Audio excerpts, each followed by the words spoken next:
But hey, we're here. We're live. It's time. And joining us, first and foremost, Fizchosa's in the house. How you doing, Fizchosa? Hope you're doing fine. Welcome to Game Central Junction, everyone. As always, I am your host, The Metal, and joining me is my co-host, Marsupial Gamer. If you guys enjoy the show, or not, I don't actually care how you feel. Just go and share it out with one of your friends. Get more people in here. But if you do enjoy it, you want to go one step beyond, at any point in time during the show, you can give a donation to streamlabs.com/vomitoriumlive. Let me repeat that because I slurred. /vomitoriumlive. Really helps the show out. And I'll read basically whatever you say. I don't know. Minor censorship to my discretion. But whatever. Yeah, Anyhow, how you doing today? pretty good. There's some interesting game things happening. I don't know. Some maybe not that interesting. I saw last night that called Rune Factory 4 Special, which I bought a physical copy for, partner for, is on sale now on the eShop. I'm tempted because it's like 50% or something, maybe 30%. Remember, but it looks a It's little. got to be better than 5. I guess I don't have any problem with 5. I've heard mixed opinions on 5, but personally, I've just had mixed opinions on my personal mixed opinions since the Rune Factory first came out. So I haven't played anything after 3 to know how 4 or 5 are anyway. I have to take other people's words for it, including yours. They're both not. I've found just from watching the trailer for 4 and playing 5, they're not very tight games. Like they're not the controls are very loose. When you're playing like Stardew Valley or Harvest Moon, those kinds of games, like it's very tight. You get to a grid and you pour your, you water your plant, chop your tree or whatever, and you kind of snap to the grid. Rune Factory it feels like you're just all over the place. It's really hard to aim and pick up things. Like things are, you'll chop trees and stuff, and then you have to go pick stuff up, but it's actually hard to pick things up. You have to aim perfect at the thing, press the button to pick it up. Bizarre, but it's a cool story, and I like the sort of anime style of the characters, but like the gameplay, they decided to just kind of let it be very loosey-goosey. A little bit harder to do your chores in the game. That's my review of Rune Factory.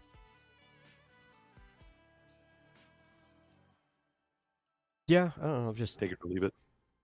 I've always felt, at least for the first 3 games that I have played, that there are good things about Rune Factory, but I've just never really been a fan of it. And it's mostly just because it was like a divergence from what I was used to with Harvest Moon. And maybe now that like both series are running side by side again so that you could get different things, I can appreciate it for what it is as its own thing. But as a, at the time, basic replacement to Harvest Moon, I was pretty upset.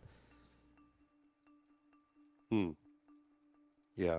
And the enemy battles are kind of the same way. It's like, I've beaten a couple of bosses in Rune Factory 5, and they just feel they're too easy, because it's just too easy to like run away and then just kind of wait until they do their main attack, and then you just come back and hit them. And it, things like Zelda bosses, it's a very tight gameplay. It's just kind of stuck in the area, so you can't just totally run away.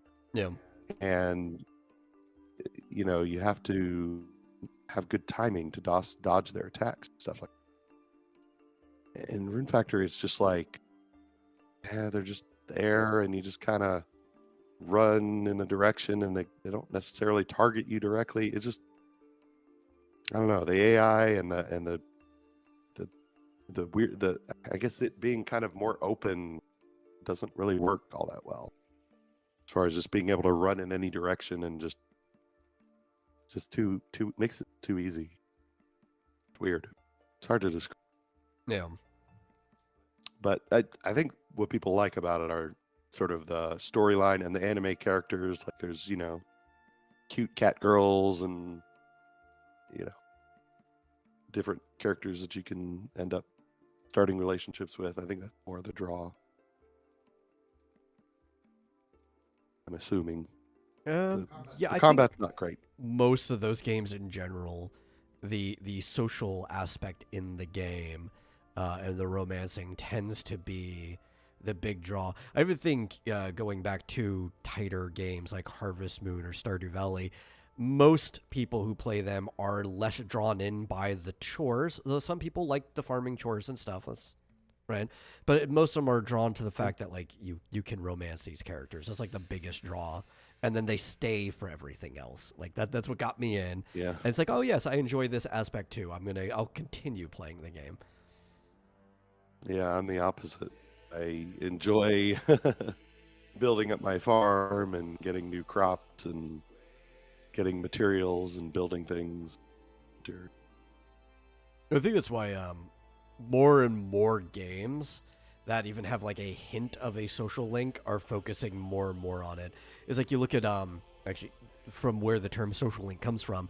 You look at the Persona games, and they're still turn-based JRPGs that follow something similar to the Shin Megami Tensei style, but with each new game, they focus more and more on the social links because they realize, oh, not only is that the thing that makes us even more different from the rest of the SMT franchise, but it's also the big appeal that people come to this game for. So yeah, we'll give you more dating, more and more dating. Yeah, that's my least favorite thing about these. Yeah. Like in Stardew, I'll usually wait until a while down the road before I start to think about that stuff. So I'll talk to people in the town, and that kind of automatically raises your rapport with them. But yeah, I don't much about the. I normally don't care about stuff. The dating stuff unless I happen to find an NPC I actually like in a game, which in Stardew there is one that I actually like. But a lot of games it's like, I'll kind of just do it passively until I have to. Yeah. See, I really like the farm building aspects, like that other game, Story of Seasons. Yeah.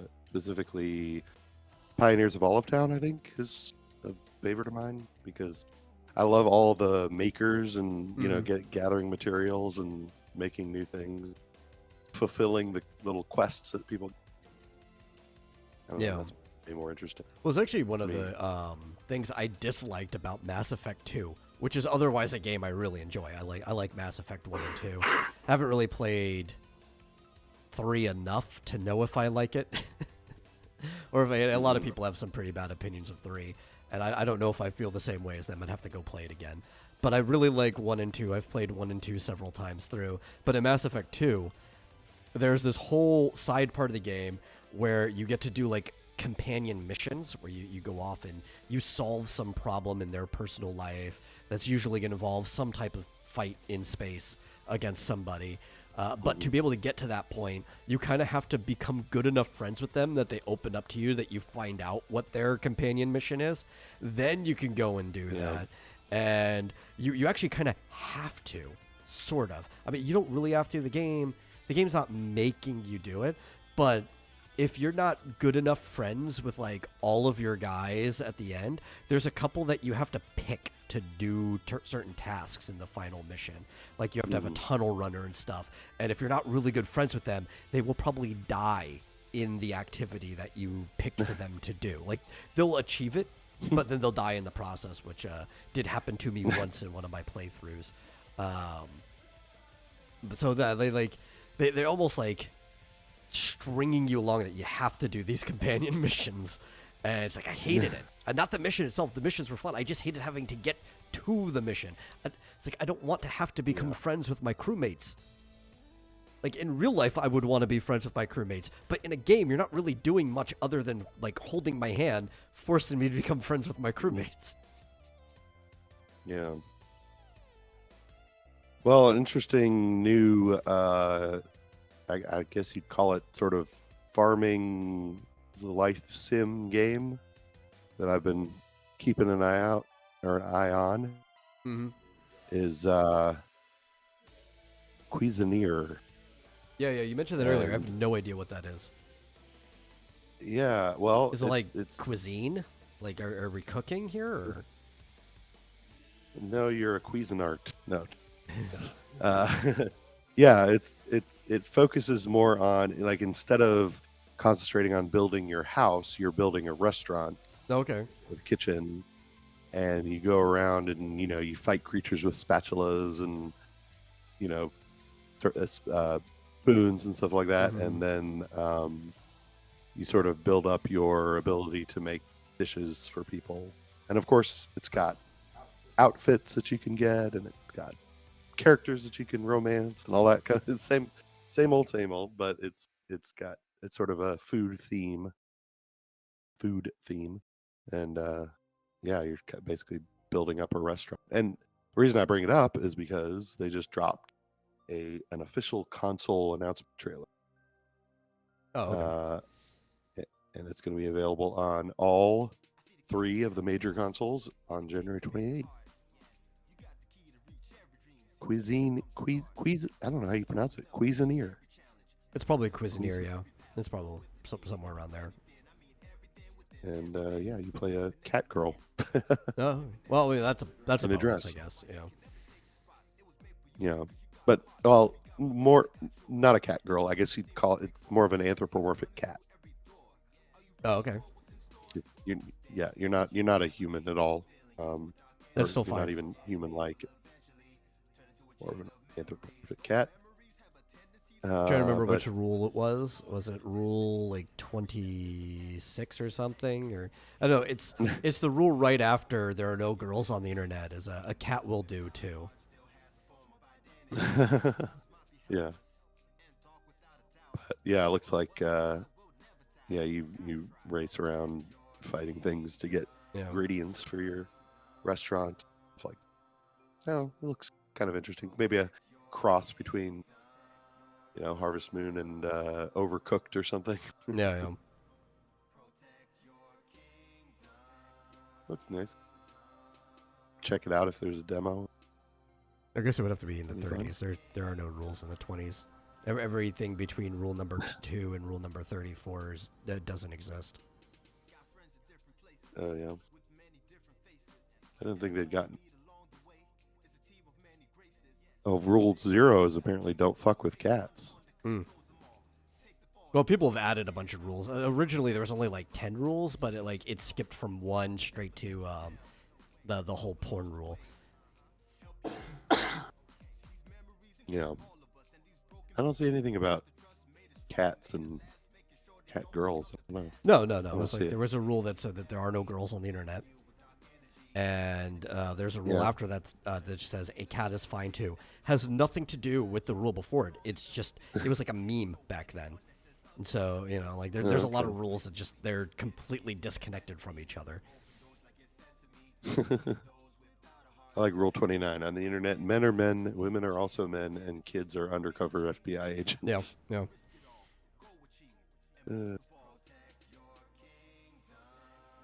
Yep. Yeah. Let's see. Fischoso had said before, I don't have, if there's any game for me to bring up. This generation has been so uninteresting. Well, that's perfectly fine. We have absolutely no expectations of audience members to bring anything up anytime they're in chat. You're free to, if you want to.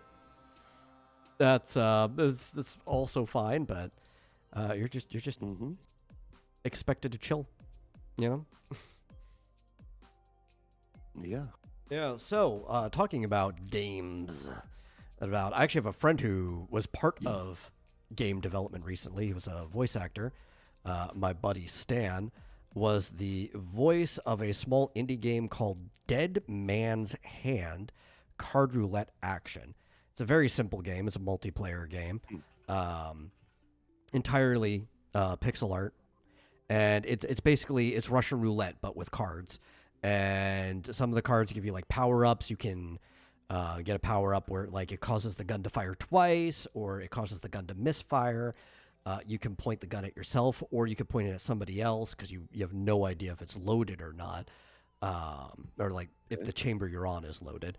And you just keep cycling through. And my buddy does the voice of the narrator the entire time as people die or the different effects that happen. It's I've played a couple rounds with the bots. I haven't played with any real people, but it's a pretty fun game. If you like highly competitive turn-based games, which that's what it would be, I would definitely suggest you go and get it. I don't think it's expensive. I got it for free because I know the guy, but I don't know if I can. I don't even know if it's on sale yet. Is it Great Escape Games? Is that right? I don't know. Let me look. Let me pull up the store. It's hard to page. find. It should be called Dead Man's Hand. You should be able to get it on Steam. There's Dead Man's Hand Redux. Let me open up the store page for this. It's in here somewhere. No, that's a Unless it's not available yet and you just gave it to me early, that'd be funny. yeah. And if that's the case, then I'm gonna tell you to look out for it. Yeah, there's an Atari game from 2004. Then there's a movie. Where is the store page? Oh wait, Brigade Game. Oh wait, Great Escape Games. Dead Man's Hand Western Wargaming. I'm gonna find it. They picked a name that's overused. Well, because the whole name is Dead Man's Hand Card Roulette Action, right? It's by Black Garden Studios. There you go. Yeah. Found. And it is only $5 $4.99. actually. So yeah. It's fun. It's Oh, that's cool. Online multiplayer. You can play against random people. There are 4 different robots that you can have as your character. You can unlock different palettes and customization options for them as well. And yeah, I enjoyed what little time I've spent in there. I might play some more later. Nice. I don't know. It's also small. It's only like 300 megabytes, which, you know, we're always complaining. Every game is getting way too big, but for a very, very concise experience, you can have this small game and go, I don't know, shoot the shit out of other people online.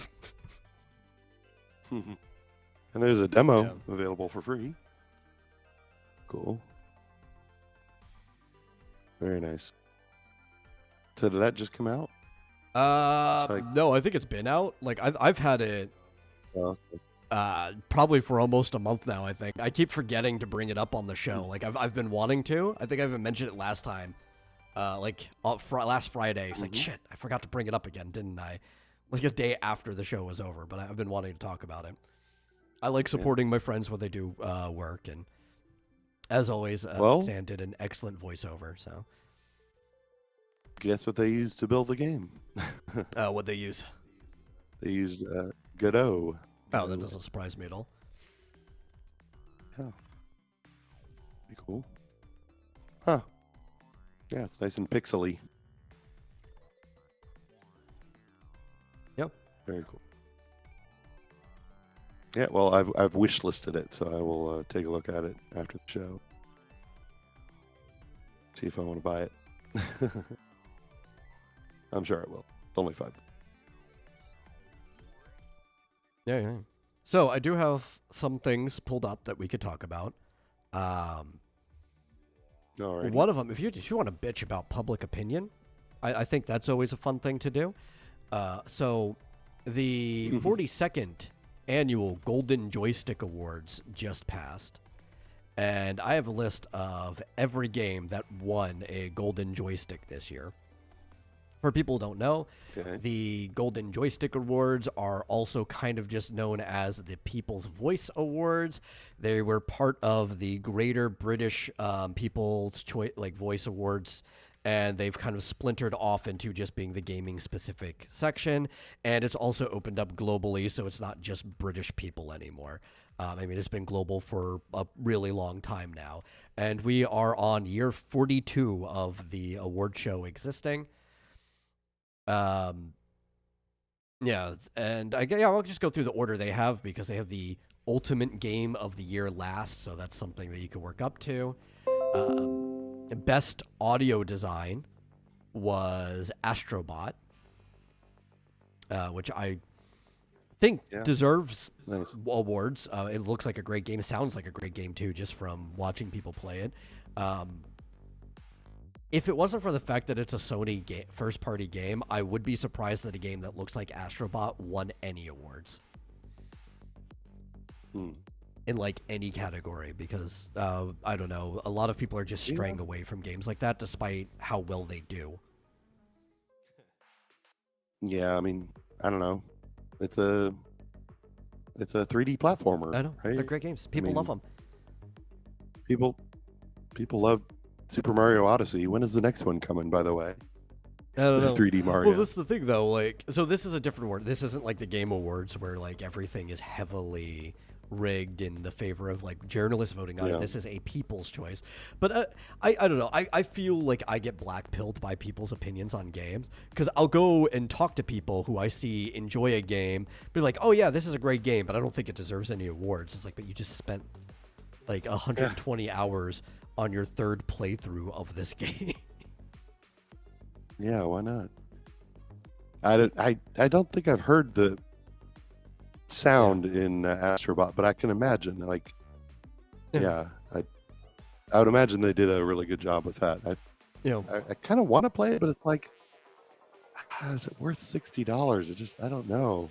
It actually does look like it. Well, the amount of content you get for it, it does look like it's worth $60. It looks like it gives you maybe even more than what's in Mario Odyssey, from what I've seen.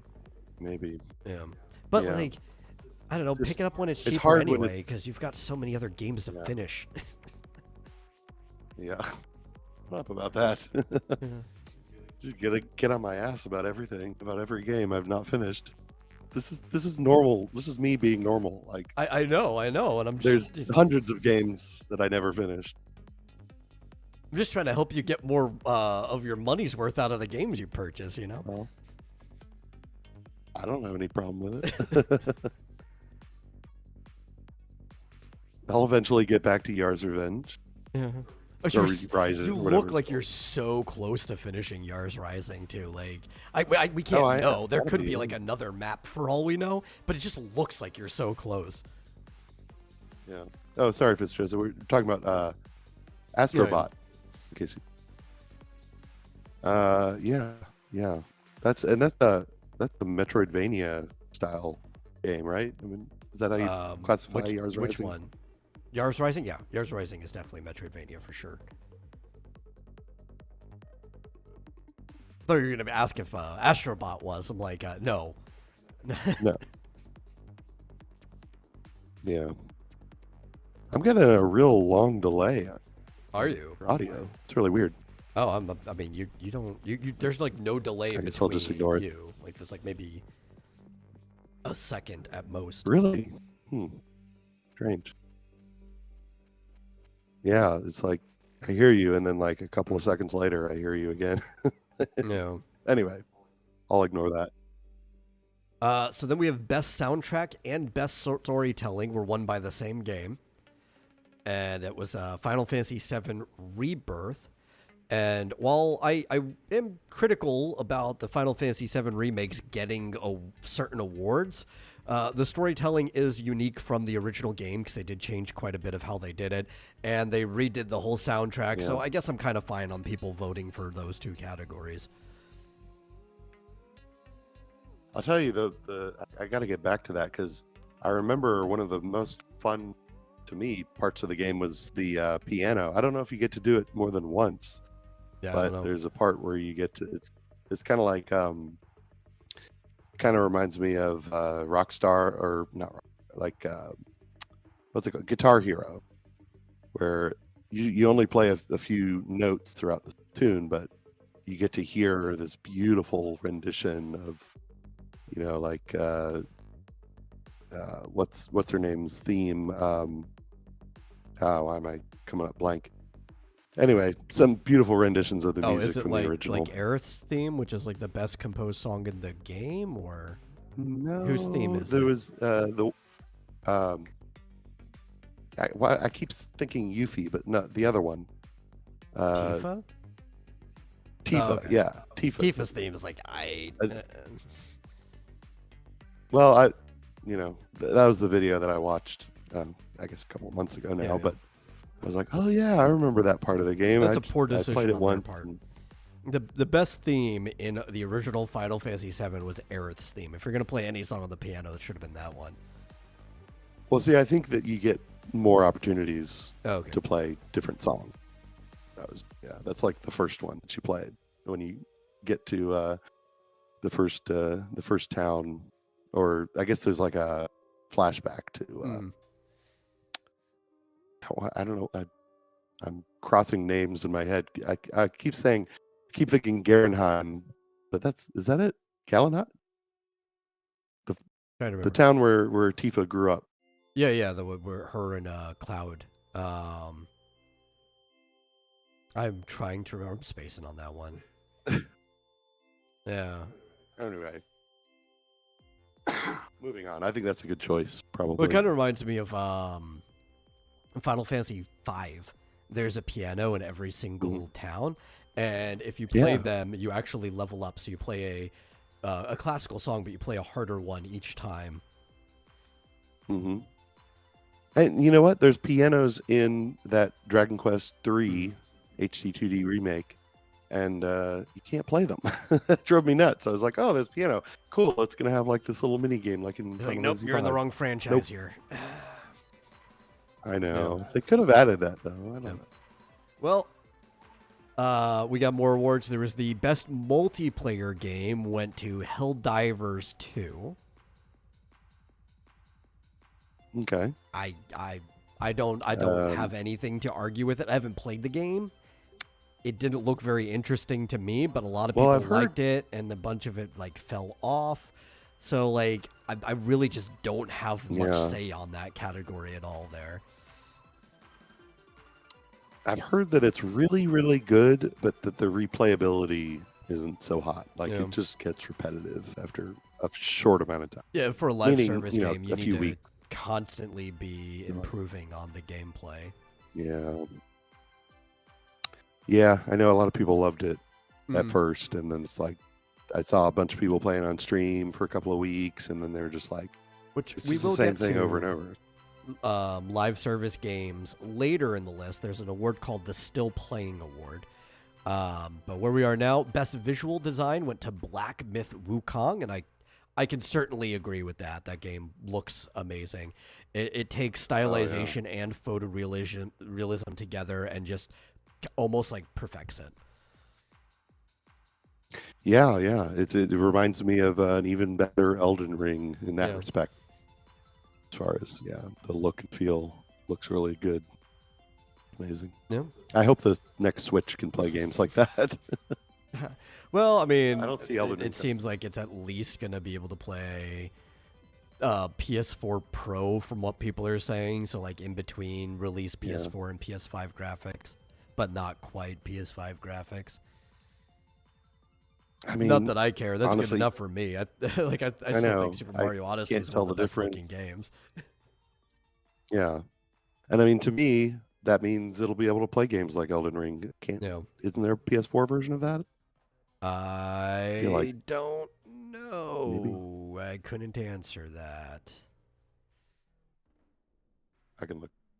But anyway. We also have a best indie game was Balatro, which kind of, I feel like roguelike games, sure. If you like poker and games like that too, sure. It doesn't look very interesting to me. I could respect it. A lot of people are saying, like, if you like roguelike games that are based on card mechanics it's right up there with things like Slay the Spire, which is another game that I've watched people play countless runs of, and I don't care for Slay the Spire either. But I'll respect it for what it is. But Balatro is just a roguelike poker game. Yeah. Yeah, real quick. Yes, there's the PlayStation 4 and Xbox One version of Elden Ring. Oh, okay. Is this the one? I don't think it. Maybe it is. Is this the one that got nominated for a bunch of stuff for the Game Awards too? Yes. Like yes, Game of this the one's Year? actually up for Game of the Year. Yeah, I'd never even heard of it, and then I have. I was watching. Well, I think I was watching Ordinary Gamers. Is that the name of the channel? And he was saying he thought it should get Game of the Year. And then he showed gameplay of it, and I was like, "Wait, what? This is a card game? What is this?" I heard It's about weird. it, I think, months back, because I have a friend who was talking about it, and like her and her dad was playing it. I'm trying to remember the exact details, but Yeah. I've known about it for a while. It just doesn't interest me, but it looks like it's well made. People who like those type of experiences will probably love it. So I don't disagree that it could be up for Game of the Year. I'm glad to see some other type of game being nominated for Game of the Year at the Game Awards. Yeah. Because I get tired cool. of just like that Sony type of open world adventure game with barely any mechanics in it getting nominated in every category.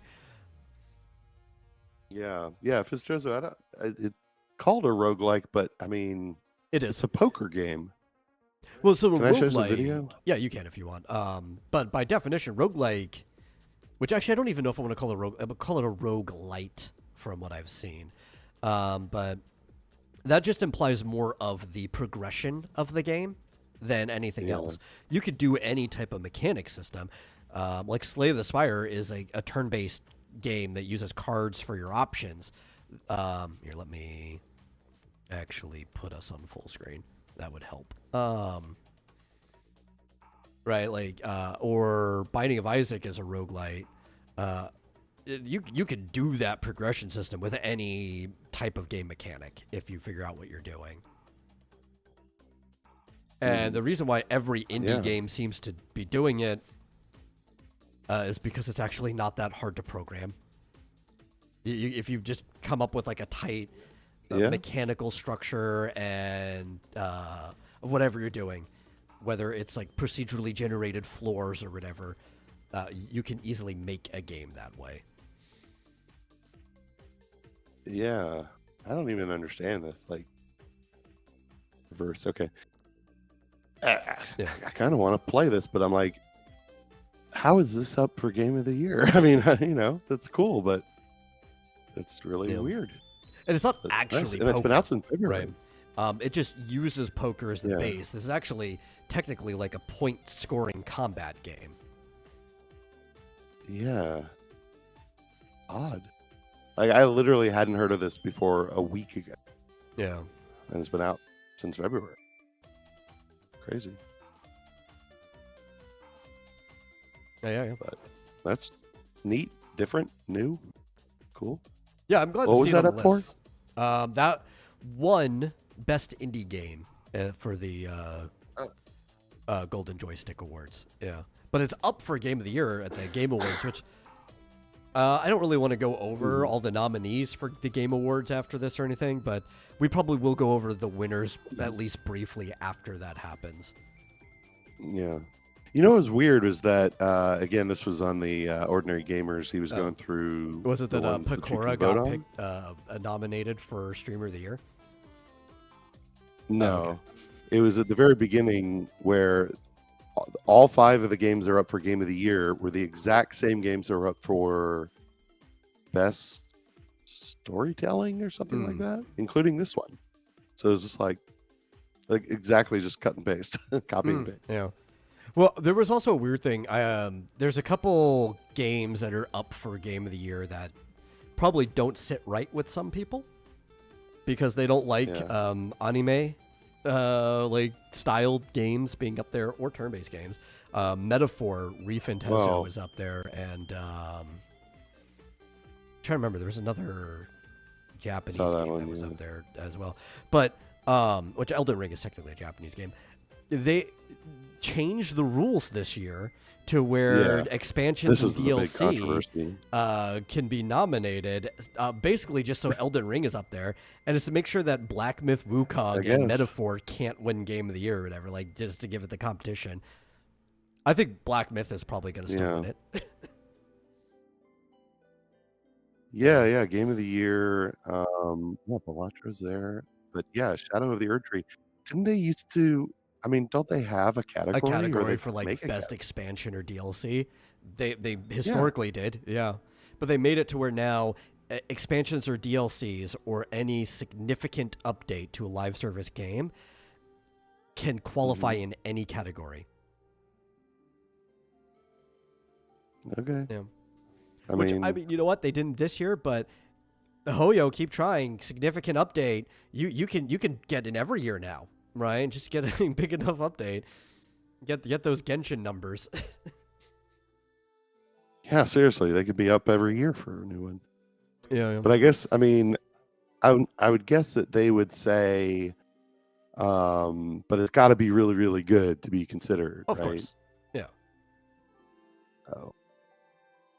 I'm on their site right now, and I'm voting for Black Wukong. Oh, it was best game direction. The exact same 6 games.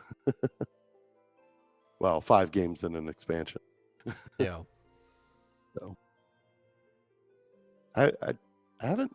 Have we talked about Metaphor Fantasio? I don't think we've talked about it much. I mean, it's a game I would like to play because it is basically it's an Atlas game. This is basically Persona, right?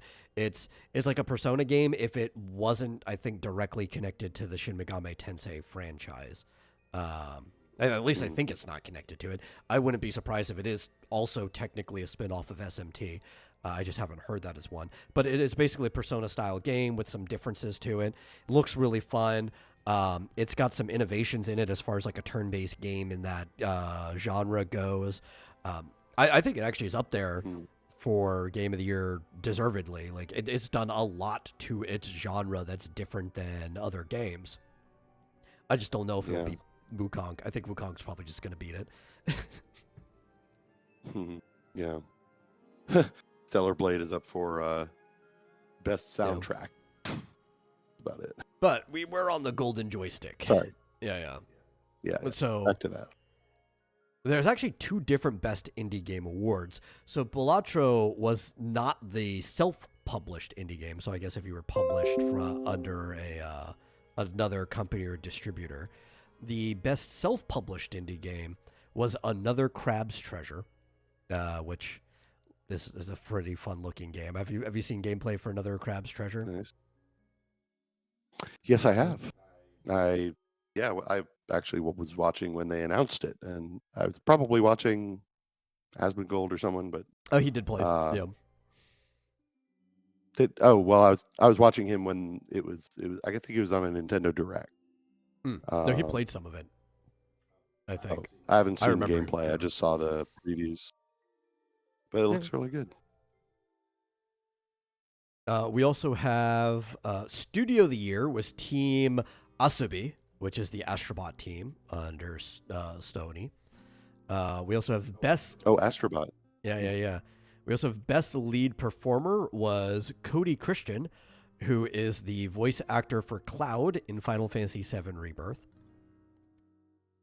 Best supporting performer is Brianna White, who is Aerith in the same game.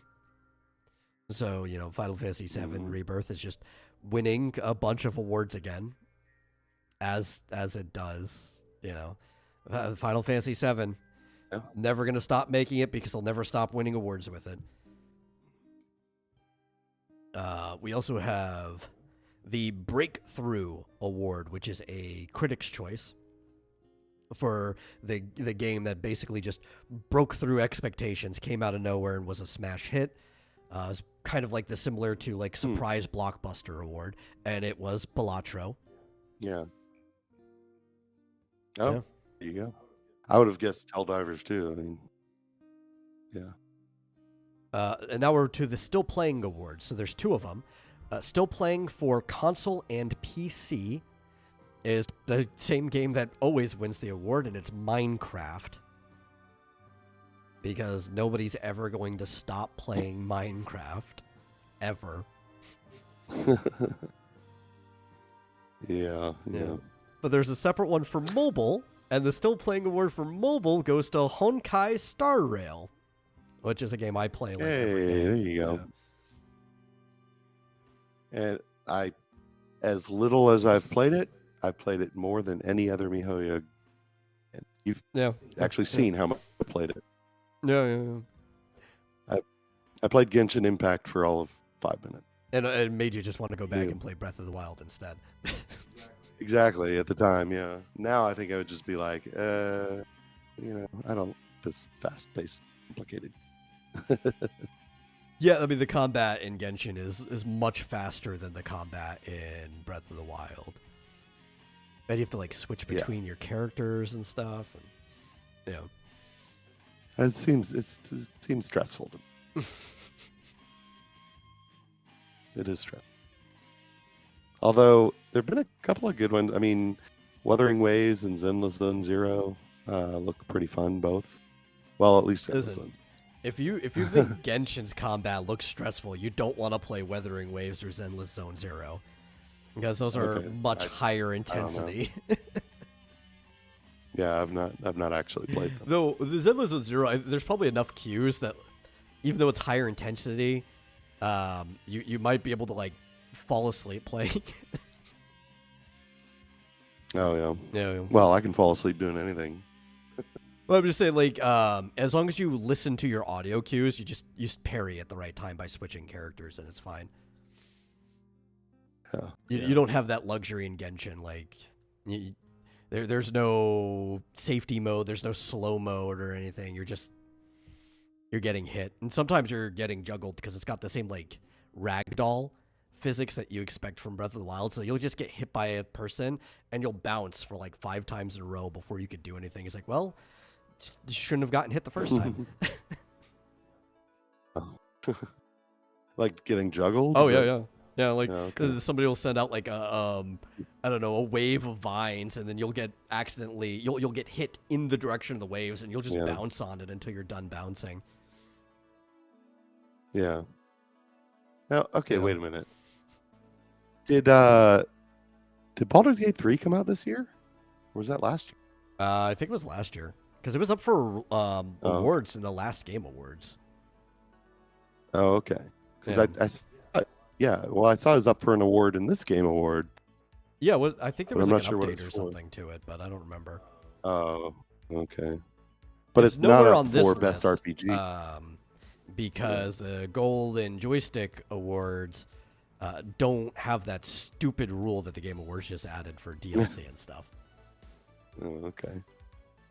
I was wondering why it was up for an award, but not Best RPG. So, must an update. I thought they didn't do any DLCs for Baldur's Gate 3.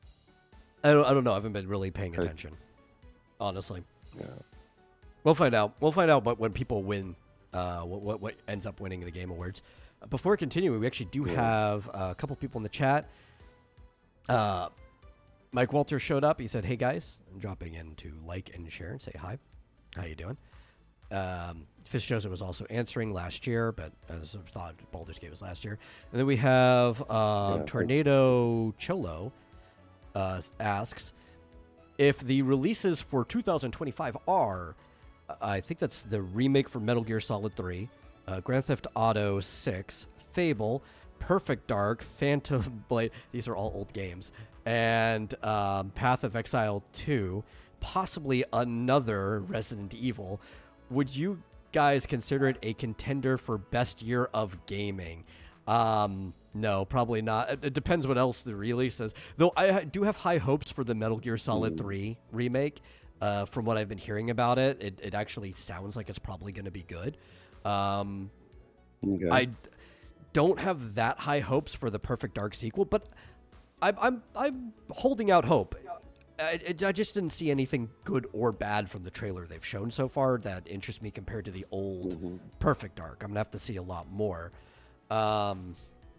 It might be one of the better years in a while, though. It depends. I don't know. I mean, I don't think this year, outside of a personally, couple containers, was that great of a year. Yeah. really, I mean, I thought. Well, I'll tell you what, it was not a good year for American games, Oh, for sure. but but I mean, from what I'm seeing, Black Myth Wukong Yeah, and Black Myth Wukong is one of the Stellar contenders I'm Blade. thinking of. Yeah, Stellar Blade, that Final Fantasy VII Rebirth. Oh yeah, but you're not going to sell me on the year by putting Final Fantasy VII Rebirth in there. Okay, how about Stellar Blade? That was a better option. yeah, how about Zelda? I can't even remember the name. Oh yeah, I forgot. Something- Echoes of Wisdom. Yeah, that was a pretty good game. Echoes yeah. of Wisdom. Yeah, that was I don't know, actually I think really I'm just- good. But My brain is just clouded by all of the remakes and remasters that have come out this year too. It's like, yeah, there's some really good contenders, but there's just a lot of swamp this year as well.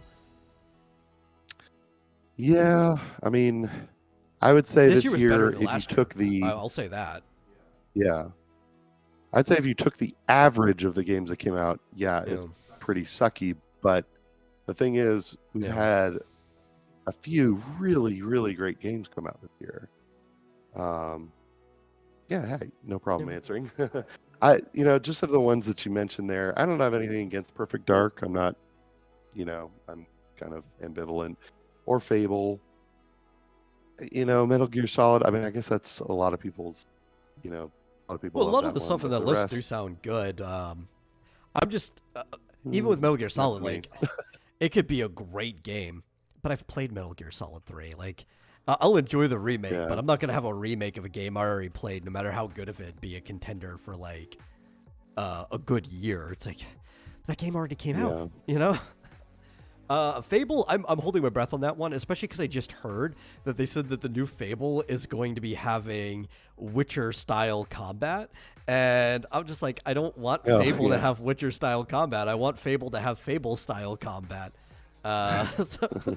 Maybe it could still be a good game, though. I'm not gonna be a hater before I even really see anything about it. Yeah. Well, I'm just looking through some games that were released this year. And it is a lot of crap. There was a lot of crap, but there's like a few that were just out of this world. I forgot Astrobot's actually a really good game. Yeah, Astrobot. Well, we've mentioned Helldivers 2. A lot of people liked it, although apparently it gets repetitive. Yeah. There were a lot of remakes. I like Dragon Quest 3 remake. Echoes of Wisdom, Animal Well. That's I actually got that, I think, on the Switch. That's been really fun. Donkey's game. Yeah, it's an indie game. I guess you call it an indie game. I think if I would say anything about this year, especially with a bunch of the indie games coming out, that this is the most hopeful year that we've had in a long time for gaming. Because the Western gaming industry is still shooting itself in the foot, but there's a lot of alternatives and other great things coming out that it does look like we're in a good direction. Mm-hmm. Yeah, there's just so much. I mean, I will say, from what I've seen, I've not played it because I haven't gotten really far enough in the original game to even bother, but that Shadow of the Erd Tree DLC is pretty damn good. From what I've seen. Awesome. Is Final Fantasy 16 on the contenders list? Wasn't 16 last year? Yeah, that was last year. Yeah, and I personally, I haven't played it, but from what I've seen, I don't think I'll like the game.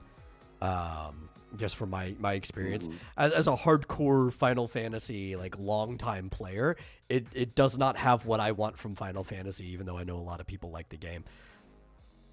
It also doesn't have what I want from Devil May Cry. I don't want to necessarily play a Devil May Cry game in my Final Fantasy. I'd rather just go play Devil May Cry, which I like Devil May Cry a lot. Yeah. Well, I mean, here's the thing. I mean, it's hard to say this without sounding like a old fogey or whatever, but man, there were years in the 90s and early 2000s where it just blows everything out of the water here. Like Yeah. it's like 20 just spectacular. Dude, I think like iconic 1997 games. and like 2008 are like 2 years that really just ring off my head for some of the best years in gaming. Oh yeah. Just see, like I can't think of them off the top of my head. Yeah. 97 was a really good year for gaming. Yeah. I don't. What came out in 2008? Wii Fit, Mario Kart Wii. Oh, dude, there's a lot of games that came out in 2008. Apparently, Dragon Quest V must have been a remake. Right. So we have Metal Gear Solid 4 came out. Fable 2 also came out that year. Fallout 3, which I don't personally like, but a lot of people love Fallout 3, and I'll give them that. Persona 4 came out in 2008, which is a great year. We also have, even on like the indie games, Braid, which whether you like Phil Fish or not, was actually a very innovative game when it came out, right? Oh yeah, right. Saints Row 2 came out in 2008, which is like everybody's favorite Saints Row, right? Mirror's Edge came out in 2008, which is a great game. Like, I think 2008 was a really good year for gaming. Though it's also slammed into a lot of from the period of 2006 to 2010, there were a lot of really good years for gaming. It's going to be your bias on which one you end up picking out there. Well, I mean, 97 is like, it's hard to beat 97. It's impossible. Like, there will never be another one. Final Fantasy VII, the original, GoldenEye, Super Mario 64. That's also why I Tomb listed Raider, that one the original. first. Yeah, Castlevania Symphony of the Night, to this date, the best Castlevania game ever. Yeah, that's why 97 Diablo is always going to be the first year that comes to my head when you ask what was the best year in gaming. Yeah, Fallout, Star Fox 64. I mean, jeez, that's crazy. I can't even believe. See, the reason I don't know 2008 very well, you know. Yeah. That was the year my daughter was born. I was a little busy. Yeah. And my son was 3. I was in high school, so I had plenty of time to play video games. Yeah. I was kind of busy with 2 kids, including a newborn. Yeah, GTA 4 was in 2008. That's true. Which that's a contentious one, though. There's a lot of people who don't like GTA 4. I enjoyed it. But, yeah. I never played it. I've played GTA 5. Man, I forgot that Symphony of the Night came out. That was like, I think that was the first PlayStation game I ever played. Yeah. And I was like, oh my God, what is this game? This is that's like the year in gaming. I think that's like the year where people's like perspective of gaming changed. Like, this is a serious thing. Mm-hmm. Age of Empires, Riven, which I actually thought was better than Myst. Quake 2. Mm-hmm. Anyway, Gran Turismo, also a good game I played on. We got other awards. So we have PC Game of the Year was Satisfactory, which I have not played, but I think it's another one of those. Is that like one of those factory building games, or? I actually don't even know what this is. Let me look real quick. Yes, it is. Okay. In fact, it's in like Notch the has been genre playing it a lot. of like Factorio and other things like that. Yeah, exactly. Yeah, okay. I thought from the name that's what it was. I think I have seen this before, but it's just, God, there's so many names that get blurred in your head together, you know? Yeah. Yeah, we also have Console Game of the Year was Helldivers 2. Most Wanted Game, which probably hasn't changed for a long time now, was Grand Theft Auto 6. Don't worry, guys. It's eventually coming. Just hold out hope. Maybe. You'll get it before they get Silk Song. For Grand Theft Auto fans, I really hope it's good. I mean, too. I have no interest in it. I don't give a shit. I think it's going to be awful. Though we are going back to... I'm just going to feel bad for people if it's not good. Oh, I'm going to feel even worse for myself because we're going back to my favorite city, Vice City, which is based off of Miami. And Grand Theft Auto Vice City is still my favorite one. I love Vice City. I can replay that all the time. So no, they're going to ruin it on me. But online should probably still be fun. I hope not. Critics' Choice Award was also Helldivers 2. Best Game Expansion, Elden Ring, Shadow of Erdtree. Best Gaming Hardware is the Steam Deck OLED. Yeah. I didn't wait. Did I get the? Was that available right away, or was that an update? I got whatever the most expensive one was on release, but I think it was last year, so it must have been the updated one. They're like, man, I never get anything OLED. Switch has an OLED. We gotta have an OLED now too. Yeah. Best early access game is Lethal Company, which is another game that I have literally no interest in playing, but I've watched my friends play an extensive amount of Lethal Company, and I could talk about that game. For people who do like those kind of multiplayer romps where you kind of have to figure out what you're supposed to do, Lethal Company is a pretty good one. You just like get landed down on the planet. You have to go and find some valuable stuff there to sell back to the company, but there's a really good chance you're going to die in the process. But also everything's on company dime, so you have to spend your own money to get like shovels or other things that you need in the game. Yeah. What game is that? Lethal Company. Okay. Yeah. Yeah, why do they always have to come out with an OLED version of the thing that I got the year before? I don't know. Fish Joseph says he hasn't played a factory builder yet, but he's interested. Yeah, I don't know. That might be able to occupy quite a bit of your time, depending on which one you pick. Because they're similar, but all of them are also a little different, so you can probably find one you like. By the way... Go ahead. I was going to say, Tornado Cholo says, nah, it's going to be good. It better be for $2 billion allegedly dev cost. It's like, yeah, if you're going to pump $2 billion into something with how long they've been working on it, it better be good. Yeah. Also, I mean, I guess I get why GTA 6 is the most anticipated, but surely Metroid Prime 4 had to be a close second. No, I think Silk Song is still even above that. Though people like you and I have been waiting for Metroid Prime 4 forever, there's just a huge contingency of people that have been waiting for GTA 6 and also Hollow Knight Silk Song. I mean, GTA 5 is still a top seller after, 15 years or something? Yeah, that's a problem, though. It's like you look at a lot of the top sellers right now, and they're like games that were back from the PS3 era, which, if you think about it, the PlayStation 3 is a retro console at this point. Yeah, that's what I feel like it's almost guaranteed to be disappointing just because of the anticipation. Like, no. I feel like it'll just be. Aren't we as far away from the PS3 in time that it was from the PS1 now? We're probably farther. We might be as far as it was from like the SNES. I don't know. Yeah. Let's see. PS3 release date was in North America 2006. So what is that? 18 years? Yeah. I think. Wait. Yeah. Yeah. 1998. Mm-hmm. What's that? Was the SNES out yet?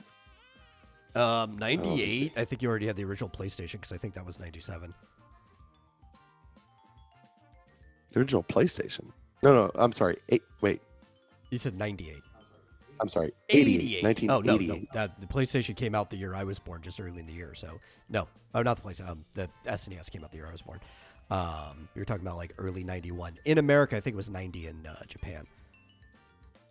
Okay, so Sega Genesis was 89, so... Yeah. Well, it was released in Japan in 88, so, yeah, we're as far from the PS3 as the PS3 was from the Sega Genesis. Yeah, okay. Just crazy. Hmm. Yeah. Well, it's a retro console, officially. I'm I deeming guess it. so. So that also means that Grand Theft Auto 5 is a retro game. Yeah. Yeah. It was 15 years, right? GTA 5 release date 2013. Okay, so 11 years. Yeah, okay. It's not that bad. Still, though, Well, it's pretty bad. if something was playable on a retro console, that makes it a retro game. I don't care when it came out in the lifespan of that console. So, yeah, it was released for the PS3. yeah. So the most recent Grand Theft Auto game is a retro game. I think 6 needs to come out. Either that or they just need to retire the series. Yeah. I don't see how PS3 could be retro. I mean, come on. Final Fantasy 13, the best one of the Retro game. entire series. No. So beautiful. It's in HD. I mean, listen. I'd say PS2 is retro. It comes to a point where HD will be retro. Remember, we're trying to get past 4K now. Yeah. Okay, that's what I was thinking of, which is also an oftentimes quite a good seller is Skyrim. Skyrim is also a retro game.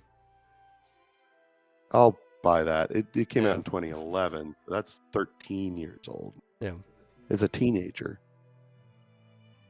And we're going to get GTA 6 long before Elder Scrolls 6. Yeah. I would say people were calling the SNES a retro console when the GameCube was out, okay? So you could say that definitions have loosened up some, and maybe it needs to be longer just because games have been around for longer than they used to, but I'm just saying, if we went by the old definition, it would be a retro console. Yeah.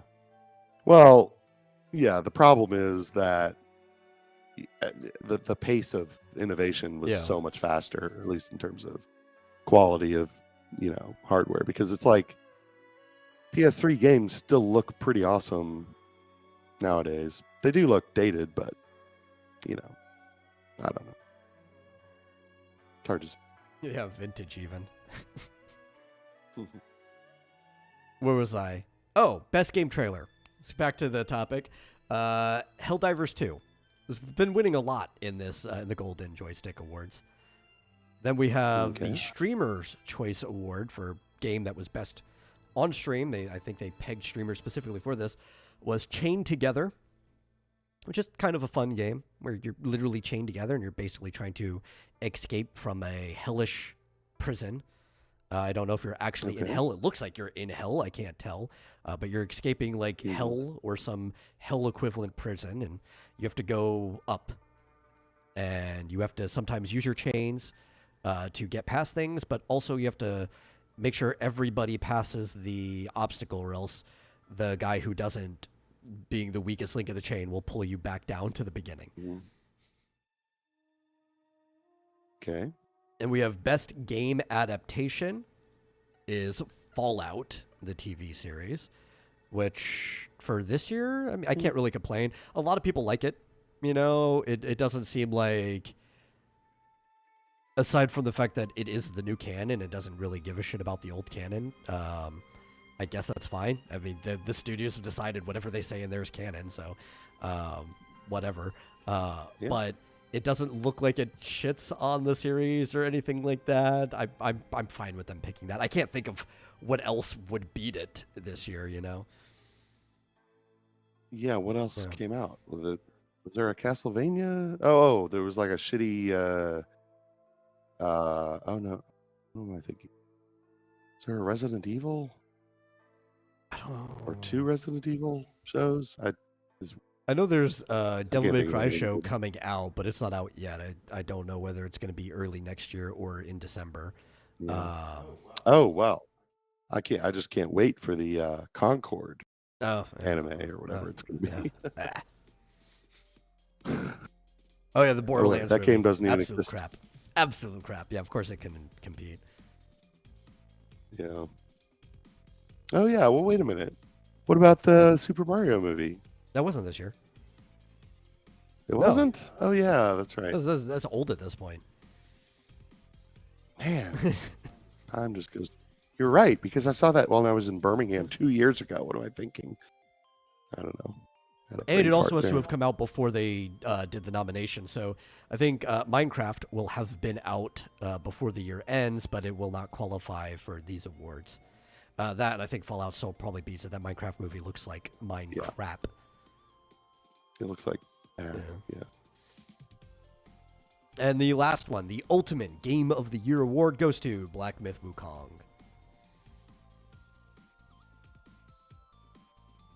Yeah, that's a pretty good game, and it's funny because, like, I don't know, I'm loath to gush over a Chinese developed game just because I don't like their government, but you know, it's a private company, I guess. No, So, I gush over Chinese developed games all the time, though. Actually, the company that I yeah, usually gush over has moved to Singapore, so maybe that division will help you yeah, with that. yeah. Nah, it's just funny because, like, you think of games like that, like Elden Ring was a Japanese. Japanese company, right? Yes. From From Software. Software is Japanese. I actually have a story related to that company. But Hmm. yeah. It's just it's interesting that we're getting these really amazingly good games in China Yep. too now. I mean, more power to them. Hope they get to keep some of that money. Well, I think we've been getting warned for a while that China was going to start becoming like a powerhouse in that industry. And one of the reasons everybody always said, like, nah, that's not going to happen is because China really only knew how to rip things off for the longest time. Yeah. But now they're actually starting to create some original things, and they've got the budgets and studios to do that. Yeah, you Mm-hmm. actually do have to watch out for these Chinese game companies. They are, Mm-hmm. if you're trying to compete with them. If you're consumers, which in our current position we're just consumers, it's great for us. You know, I'd love to buy some Chinese companies. Yeah. Actually, Fitzchosen brings up, so the next story I wanted to talk about, because he says Sony owns the company that owns FromSoft. Also means that they're becoming a monopoly on anime. So, the story I have is from the 19th, so I don't know if it's gone through yet, but they are looking to buy this Japanese company called Kadokawa. If you're not familiar with Kadokawa, they are one of the largest overall publishing companies in Japan, just period. They are the largest Mm-hmm. book publishing company, which means they're also the largest publishing company for light novels, which a lot of stories that we engage with do come from light novels originally. The Mm-hmm. one that we've been watching, actually two of the ones we've been watching, but one of the ones we've been catching up, Danmachi, was originally a light novel. Konosuba, there is a manga for it, but it was also originally a light novel before it was adapted into comic form. Um, Mm-hmm. By a light novel, you mean it was not a graphic novel? Like it was just a novel, or Yeah, was yeah, it? it was like written. So light novels are Yeah. kind of like the equivalent of pulp stories in a way, where they were Yeah. written chapter by chapter in a light novel magazine originally, and then they were put together into fuller volumes, right? So they're light But they're not novels. like illustrated. They're They just will books. have illustrations sometimes. Very common in light novels is sometimes you'll have like every other page or so will have an illustration, or even sometimes there'll be Mhm. like 4 or manga pages opposite of the written things, but they're not always the Oh, case. But these are traditional novels. They are written, I see. Okay. and so they're I think the largest publisher of light novels and just general novels in Japan. It would be like if one of the major publishing, like if Scholastic got bought out here in the States, right? Which is a huge publisher. Mm. They also own FromSoft, or sort of. They have a 70% stake in FromSoft. So they're not the sole owners, but if you were to buy Kadokawa, you would immediately become the majority owner in From Software. So, and how much does Sony own Kadokawa?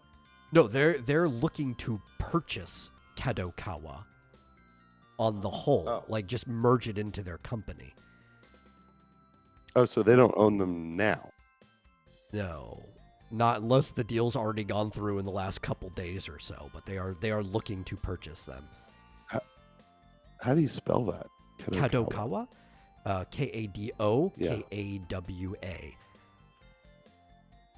Oh, okay. Yeah. They also are a major owner of several anime studios, and I'm trying to remember some of the other things that Kadokawa owns.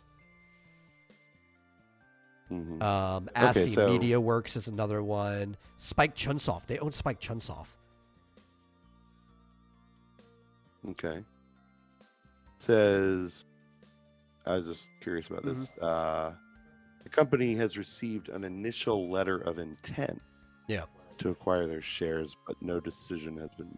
So, I don't know how likely it is that Sony will acquire them. Yeah. Personally, since Sony is not totally a Japanese company anymore, I would like to see the Japanese government just step in and be like, no, we won't let you just buy this outright. But a lot of times Yeah. when Sony has gone through with stuff like that, it has just gone straight through. They currently have a 2% stake in the company before this intent, which is very small. But Sony's got enough money that they could just start buying out other people's shares very easily. Yeah. So Kadokawa owns Octopath Traveler, the developer of Mario and Luigi Brothership, Pokemon Dungeon and Chunsoft. You just said that. Spike So they made Chunsoft. Pokemon Mystery Dungeon and Dragon Ball Sparkling Zero, and then RPG Maker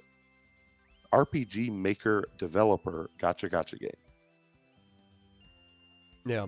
And people are worried because, Fizz brought up, it means that they will also have like a monopoly on the anime industry to some degree, between the fact that they already own Crunchyroll and a bunch of other stuff, picking up what Kadokawa has. And Sony has been very militant with their censorship and hasn't really been able to affect Japan on that side, right? Like they've been able to affect the stuff coming out of Japan, but not stuff in Japan. If they gain control of Kadokawa, they would have a lot greater ability, much greater ability to actually censor things on the actual creation side. I really hope that Japan, like the government, needs to step in, because this seems like almost an antitrust issue. They have too much power. Like they're acquiring too much. We were just talking about that lack of antitrust action on the part of especially the United States government has led to some really, really bad monopolies. Or duopolies in some cases, but it's kind of crazy that they've just kind of let these companies just run wild when it's like, I'm a free market capitalist, but I took economics class. Well, I majored in economics.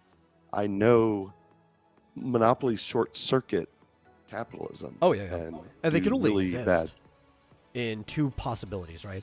They can only exist if A, the government allows them, like incentivizes them to exist, or B, if there's no government at all to stop them from existing, like just having enough power, like a feudal lord, to eventually monopolizing things. But if the government is in between doing its proper job, then monopolies cannot possibly exist. The market just destroys them. Yeah.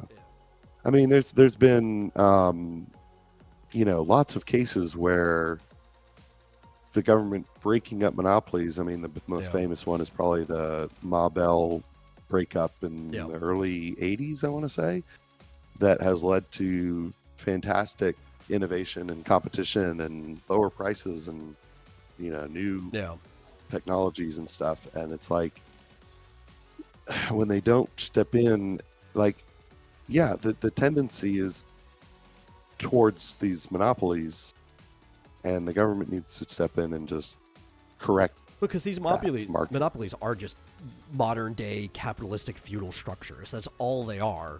Yeah. And you can't let feudal lords running around your country, or else, they get more power than you do in certain areas. Yeah. Yeah. Lost my mic there. Standard Oil, was that another one? I can't. Let's see. Tornado also says, or asks, any chance anyone acquires Square Enix soon? I hope not, honestly.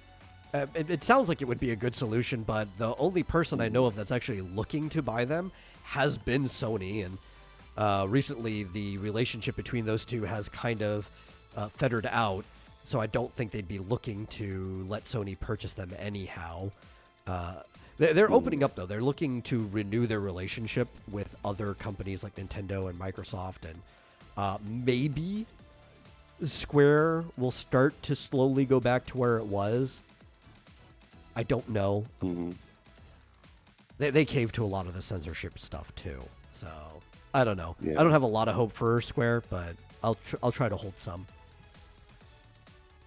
So first off, a little history lesson. I forgot about this, but Standard Oil was sort of the seminal case, sort of in after the Sherman Antitrust Act of 1890. Standard Oil was broken up in 1911 because they pretty much controlled all oil production in the United States. And they were broken up into either 34 or 39 different companies, depending, I guess, how you count them. And I mean, the only thing I can think of most recently is Microsoft, but that was kind of I don't even know how they were broken up exactly, because they weren't. I mean, I think they were just fined maybe for sort of there's like a anti-competitive action monopoly that exists like right now that the government won't do anything about, and it's I can't remember the name of the company that owns it. Google? No, I was gonna say it's the company that owns LensCrafters. Like, there's like a single company that owns like 98% of glasses productions in the entire country.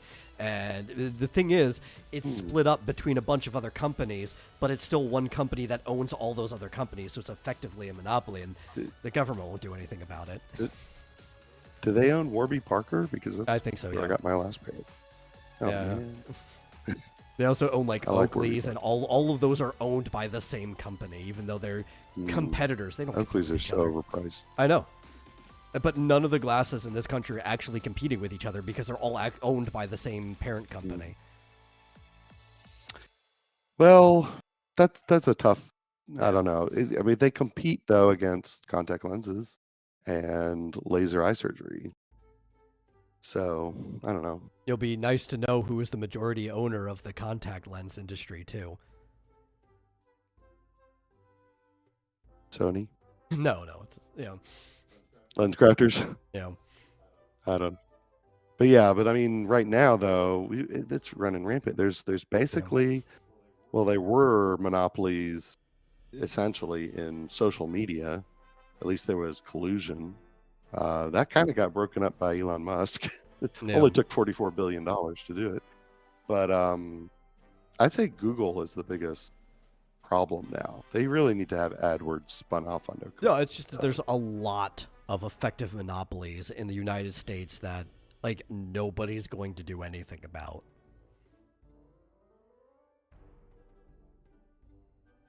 The video was kind of close when they tried to get ARM. Yeah, that would have been. I mean, the thing is, even without that acquisition, NVIDIA is currently the largest chip manufacturer in the world, I think. At least in terms of market capitalization. Yeah. Well, speaking of Elon Musk, do you know he is now technically the best Diablo 4 player in the world?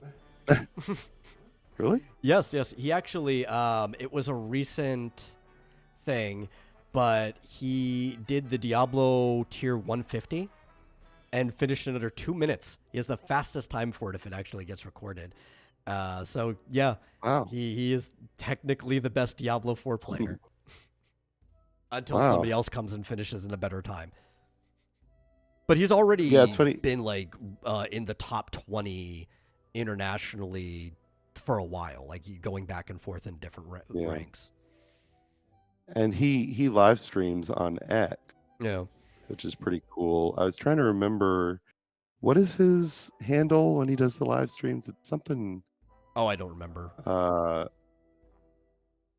Something with gamer in the name. I'll find it. I think I'm following. In case anyone doesn't know, he has an alter ego on X that primarily just live streams Diablo 4.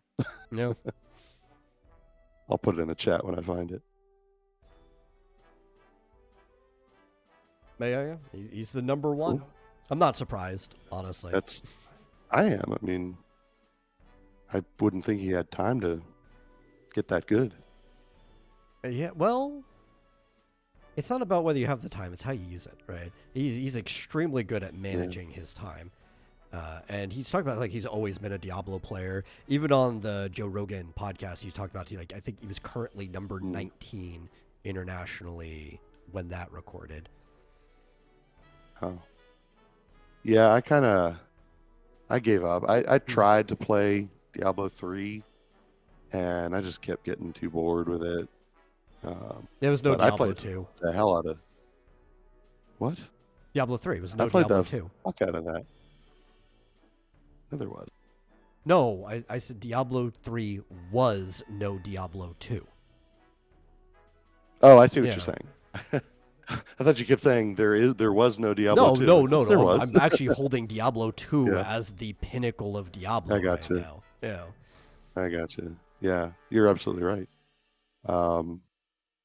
Yeah, I played through that and the DLC on that. That was in college. God, that was like 20. That was almost 30 years ago. Crazy. Well, 25. I know I'm following him. I just can't remember the name of it. Anyway. Yeah. Well, since you brought up Dragon Quest III passively a couple times, and Square was brought up, a possibility going into the future is that the team that does these 2D HD or HD 2D remakes for Square in that whole Octopath Traveler looking style is wanting to do Final Fantasy VI after Dragon Quest III. That's the next thing that their eyes set on. It's the one that I would like them to do the most, honestly. I'm just kind of... you want to do which one? Final Fantasy 6? 6, yeah. It's the best Final Fantasy out of all of them. Yeah. I agree. It's just... God, I was thinking about this again. I kind of just want them to demake some of the later ones, though. Yeah, really. 6 would look amazing in that Octopath Traveler style, but could you imagine if they took, like, I don't know, Final Fantasy 9 and demaked it down to it, or... Oh, yeah. I would... well, that's yet another game that I've never... Yeah. So I'd play the hell out of that. He is... Elon Musk is Cyber Gamer 420. Why am I not? Cyber Gamer 420? Yeah, or... That doesn't surprise me at all either, that's his handle. Yeah. I'm more surprised that there's no 69 in there, actually, but... It's a link to it, I think. Yeah, with 3s instead of E's and 20. So should have been, Cyber Gamer 69420. It was someone at work. We had to pick numbers, just like random numbers to use for our dev environment. We each had to have a different number, and somebody wanted to use 69420. Yeah. They were,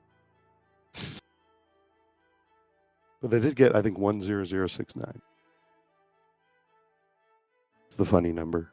I think anyway, one of the funniest usernames I was ever made aware of, it was the G1s, Screw Attack fans from back in the day used to be in these Xbox Live party chats.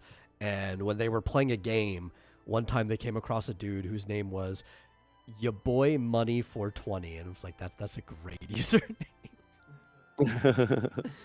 Good. Another So good what? one I've seen was while playing League, I played against somebody named Clitosaurus Rex once.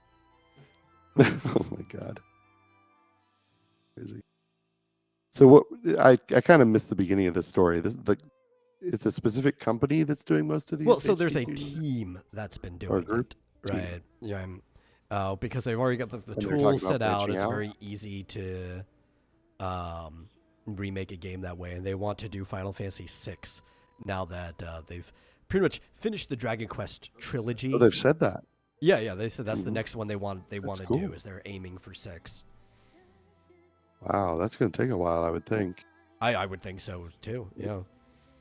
because presumably they have to basically do it from scratch. I mean, at least they don't have to storyboard it or anything. But Mm-hmm. There was that's also cool.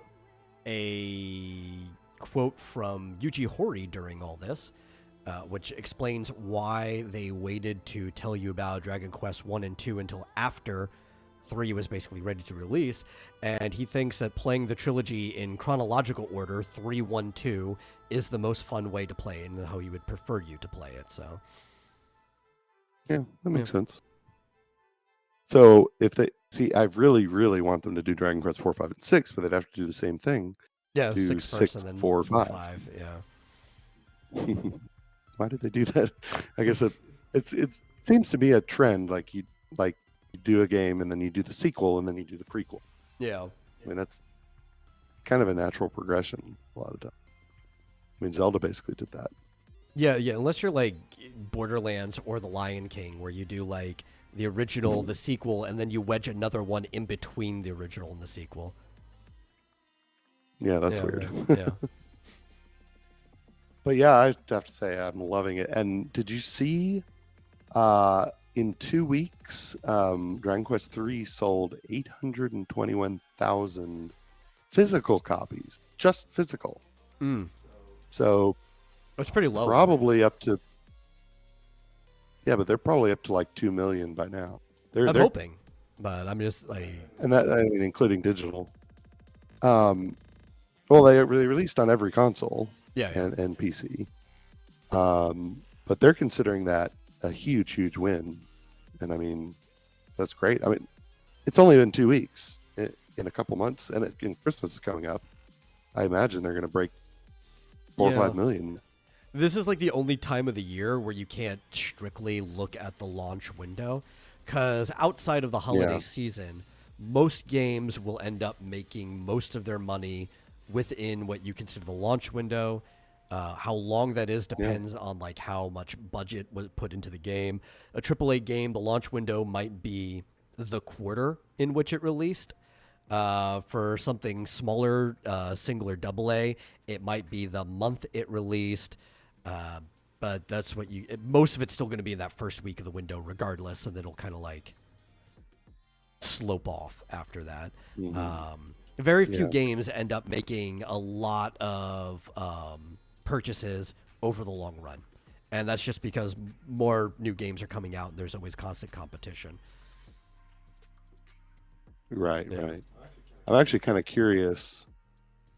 I mean, that is a lot for I mean, I feel like digital eclipses physical at this point.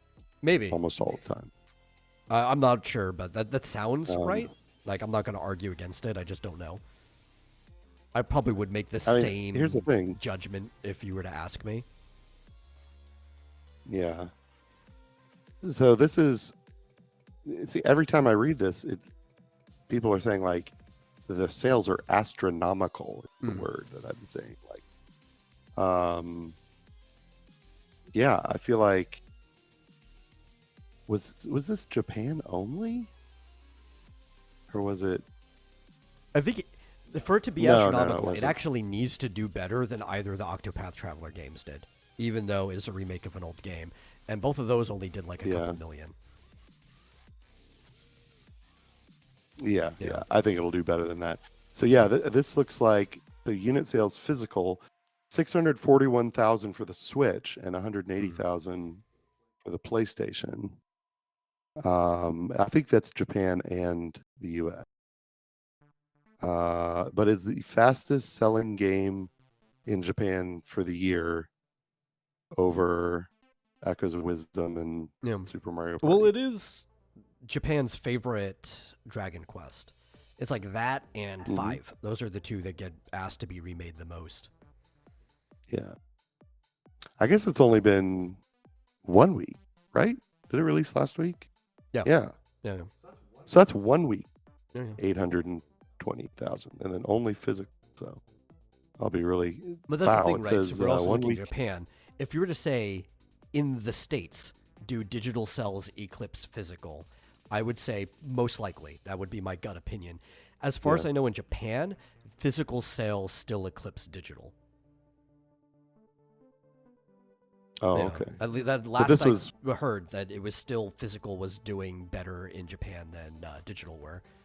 But we're still looking worldwide, so if we count the fact that digital does better in places like Europe and America, we could probably still extrapolate from that. Yeah, I'm.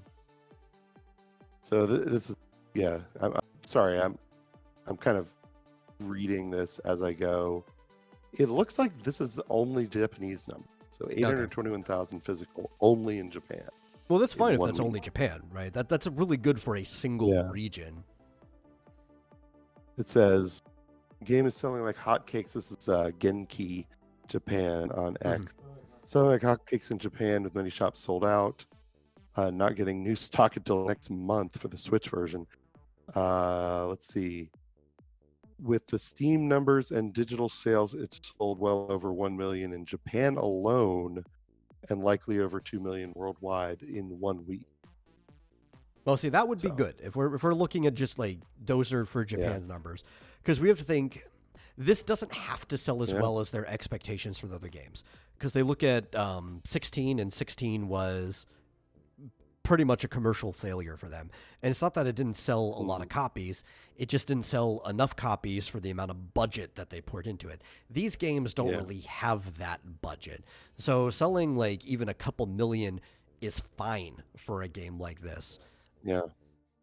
This is the best-selling Square Enix game in 7 years since Dragon Quest 11. They've not sold this many of anything since Dragon Quest 11. I'm like, well, where's Dragon Quest 12? Come on.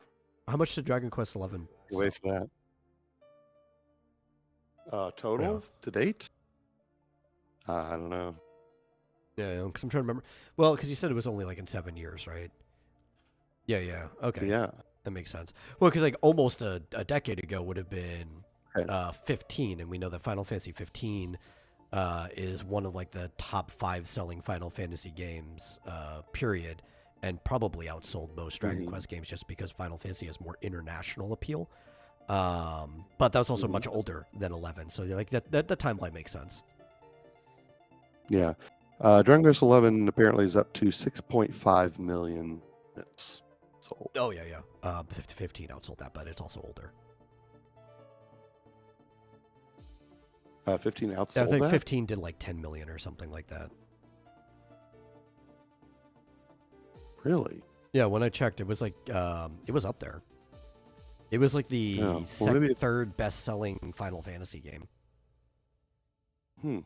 Or second. I don't know, it was like right there with like the sales that 14 had made up to that time when I checked. And the only thing that was beating it was Final Fantasy X, which is still the best-selling Final Fantasy game. Yeah. I guess this is when they're saying it's a 7-year record, it is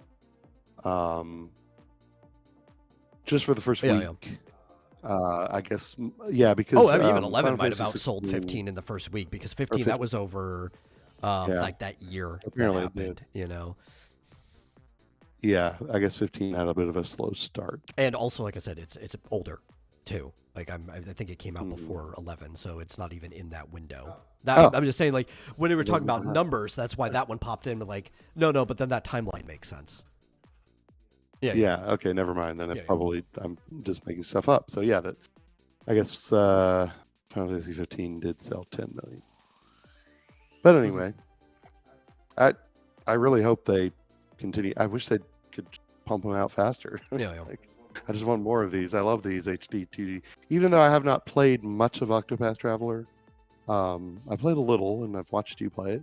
It's Yeah. really cool. I've got 1 and 2. Physical. If you ever want to play it, it's fun turn-based RPG. Oh, really? Okay.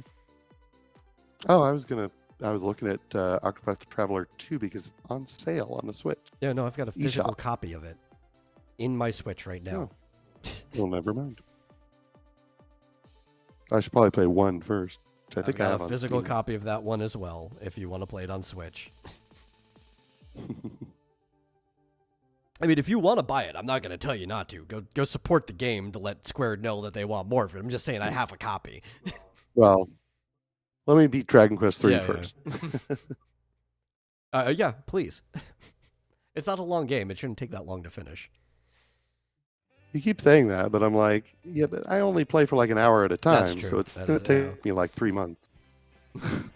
That is true.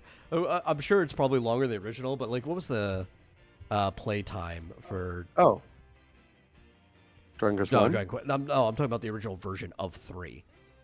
Like, I'm sure this version takes longer to beat than the original version of 3, but even the original version of 3 casually was like 30 hours. If you hadn't played it before, you were expected to take 30 hours to beat it. Yeah. I wouldn't say that this would take any longer because even though there's a bit more content, they've sped up, the progression. Okay. Yeah. Plus, since I pre-ordered it, I got the code that gives you a ring that makes you level up like insanely fast. It's a thing that they added that basically you get experience just by walking around. In fact, I could go to a town and just walk around in circles and sit there and level up just by doing that. Yeah. It's crazy. It's like one of the things I like to do in my head, but... or actually maybe not have in my head, sometimes I could just look at the save file, is like I've played a lot of remakes of games, or not even necessarily sometimes remakes, but just like remasterings, ports. Specifically, my favorite Final Fantasy, I've played 4 a lot, and I like to compare how long it actually takes me to get through different versions of Final Fantasy 4.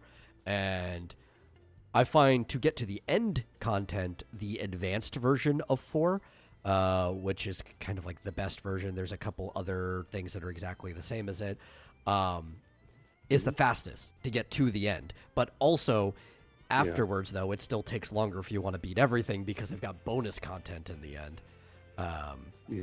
But it's part of just how like everything's been streamlined in that version. There's less bugs. The text flows faster because it's on a better engine, so on and so forth.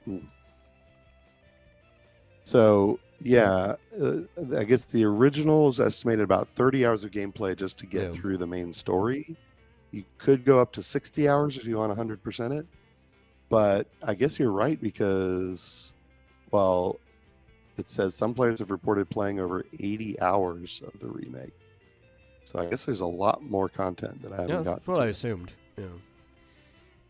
Plus, they added some replayability with the new Monster Hunt. I guess it's called Monster Hunter. Oh, the whole like arena thing that you do. Yeah. Which is really cool. They definitely didn't have that originally, where you can like in the original one you go to the arena and basically the game would choose monsters for you and you could just bet on them. Yeah. In this one, you have to go and find them. Oh, I found another Prestidigitator the other day. I got to go fight him and see how good he is. But yeah, as you find more creatures, you can basically send them to your buddy in the arena. And if you find multiple of the same type, they level up. Yeah. And you basically win more and more as you through the arena. I'll probably play That's it pretty eventually. Cool. I did start a file, but not because I plan on playing it soon. I just wanted to make sure that my character had the personality that I wanted to have, so I popped it in. I went through that little starting sequence to the point that I could save, and then I turned it off. It's like, okay, well now I'm prepared when I actually want to play the game. Yeah. Well, that's another good reason I'm gonna start leaning towards physical copies more. I'm kind of regretting that I got the digital version of Zelda Echoes of Wisdom because I would have preferred to just let you borrow it. Nice to have that physical. So yeah, you can play it whenever you want. Well, when I'm not here playing it. Yeah. But I mean, it looks fun. I like the visual style. I really liked Octopath. I wanted to play Live Alive, but I never got a copy of that. I might eventually. It's on sale. No, yeah, There's so yeah, many sales. It is on sale. I was just noticing that. Everything is on sale. Triangle Strategy is also on the list. I played the demo for that one. It looks cool. But I'm not as big into the tactics games as the others. Though, story-wise, Final Fantasy Tactics is probably one of the best stories in the Final Fantasy franchise. But that's just because it's wrapped up in the first game in the Ivalice world, which is the most fleshed out world that they've done.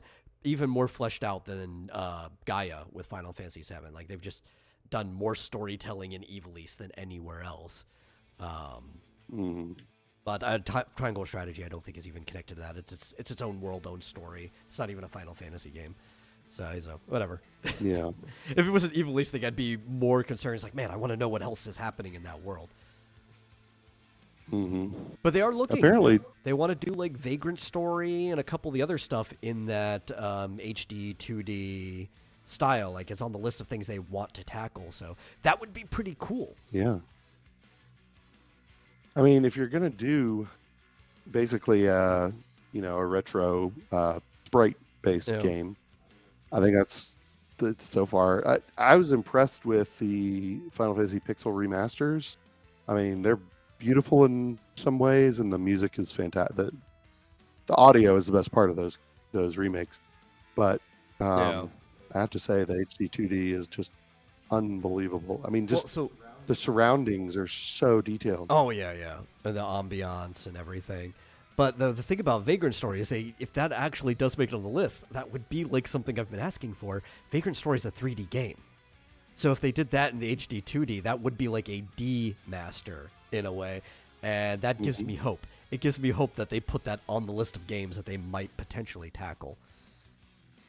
Oh yeah, because they've done cool. demastering of characters before. Relic Keeper had like Final Fantasy 13, 14, and 15 characters in it, and some of the other characters that have only been 3D, going all the way up, and they were done in like Final Fantasy 6 styles.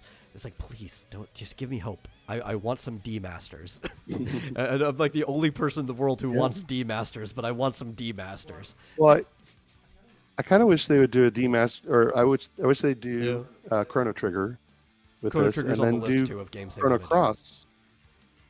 Yeah, and then do Chrono Cross in that too, because I frankly don't want to play the 3D version. Chrono Cross is fun, but yeah, I get you. I would like to see a demastered Chrono Cross. I think that would be entertaining. It's got a good story. It'd be a good way to just really engage in the story itself. And I have the what's it called, the Final Fantasy 15 spin-off game. Yeah. Have you seen that? That's sprite based.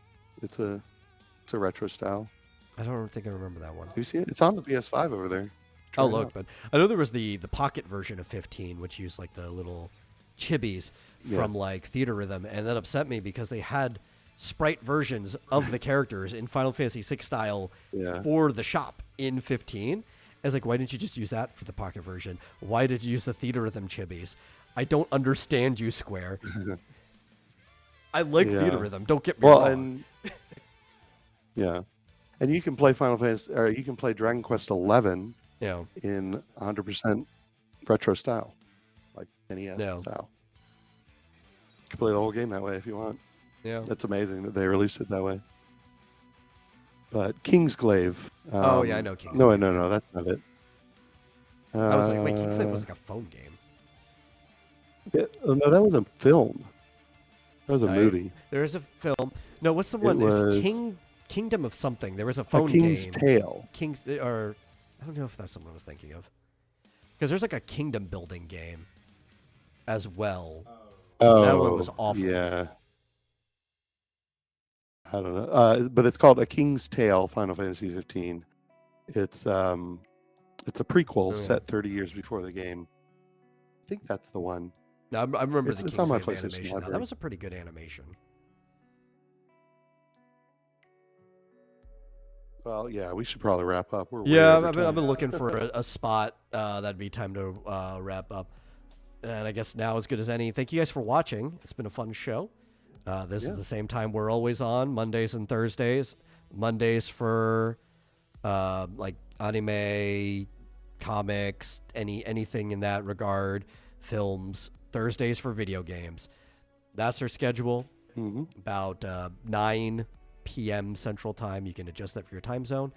If you enjoy the show, please share it out with somebody else. Get more people in here. We'll have a good time. We'll have a good conversation. And if you really enjoy the show, you can always give a donation to streamlabs.com/vomitorium live. Really helps us out. And we'll see you guys no later than Monday. Bye. Have a good weekend.